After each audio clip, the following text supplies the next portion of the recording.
माझ्या महाराष्ट्रातील बांधवांनो, भगिनींनो आणि मातांनो, आज मी आपल्याकडे न्याय मागायला आलेलो आहे.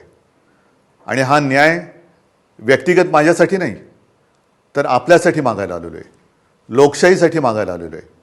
गेल्या 2.5 वर्षापूर्वी आपल्या आशीर्वादाने जे आपलं सरकार चाललेलं होतं, ते सरकार कोणत्या पद्धतीने पाडण्यात आलं आणि कोणत्या पद्धतीने नवीन सरकार आपल्या माथ्यावरती आपल्या इच्छेच्या विरुद्ध बसवण्यात आलं, हे आपण सगळेजण भोगतो आहोत. 2.5 वर्ष झाली न्याय मागतो आहोत, अजूनही न्याय मिळत नाही आहे.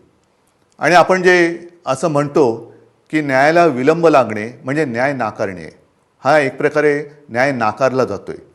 शेवटी न्यायालयाकडनं न्याय मिळत नसेल तर जसं लोकमान्य टिळक म्हणाले होते, त्या सर्वोच्च न्यायालयात म्हणजे आपल्या दरबारात मी न्याय मागण्यासाठी आलेलो आहे. काय केलं नाही या लोकांनी?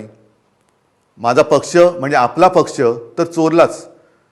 म्हणजे किती बेगुमानपणाने हे वागतायत. दिवसा ढवळ्या दरोडा घातला, आपला पक्ष चोरला, पक्षाचं नाव चोरलं, पक्षाचं चिन्ह चोरलं, अगदी शिवसेना प्रमुखांचा फोटोसुद्धा चोरला आणि म्हणे हे त्यांचे विचार घेऊन पुढे चाललेले आहेत. हे सगळं चोरलं तरी देखील केवळ आणि केवळ आपल्या आशीर्वादामुळेच मी ठाम उभा आहे. त्यांना जे काय वाटतंय की त्यांनी सगळं माझ्याकडनं चोरलं, कदाचित त्यांना ते चोरलं असं वाटत असेल, पण एक गोष्ट ते चोरू शकले नाही आणि चोरू शकत नाही, ते म्हणजे तुमचं प्रेम, तुमचा आशीर्वाद आणि तुमचा विश्वास. या एकाच गोष्टीवरती मी या बेबंदशाही विरुद्ध, होय बेबंदशाही विरुद्ध लोकशाहीची लढाई लढतोय. आणि त्याच्यासाठी मला तुमचे आशीर्वाद पाहिजे.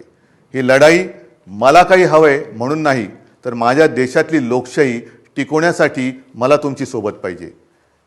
ह्या लढाईमध्ये केवळ माझ्या अस्तित्वाचा प्रश्न नाही आहे, तर महाराष्ट्राच्या अस्तित्वाचा प्रश्न आहे.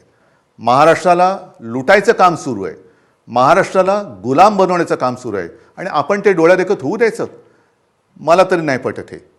आणि म्हणून उतरा, सगळ्यांनी सहकुटुंब उतरा. आपल्या कुटुंबात जेवढे मतदार आहेत त्या सर्वांनी उतरा आणि जिथे जिथे आपले उमेदवार उभे आहेत त्यांना भरघोस मत द्या. मग निशाणी कोणती? बरोबर आहे, मशाल. बाळासाहेबांची मशाल, शिवसेना प्रमुखांची मशाल, हिंदू हृदय सम्राटांची मशाल. आणि प्रत्येकाने या त्वेषाने आणि जिद्दीने उतरलं पाहिजे की मी बाळासाहेबांची मशाल आहे आणि ही बेबंदशाही मी माझ्या मताने जाळून भस्म करून टाकणार म्हणजे टाकणारच. उतरा आणि जाळून भस्म करा. धन्यवाद. जय हिंद, जय महाराष्ट्र.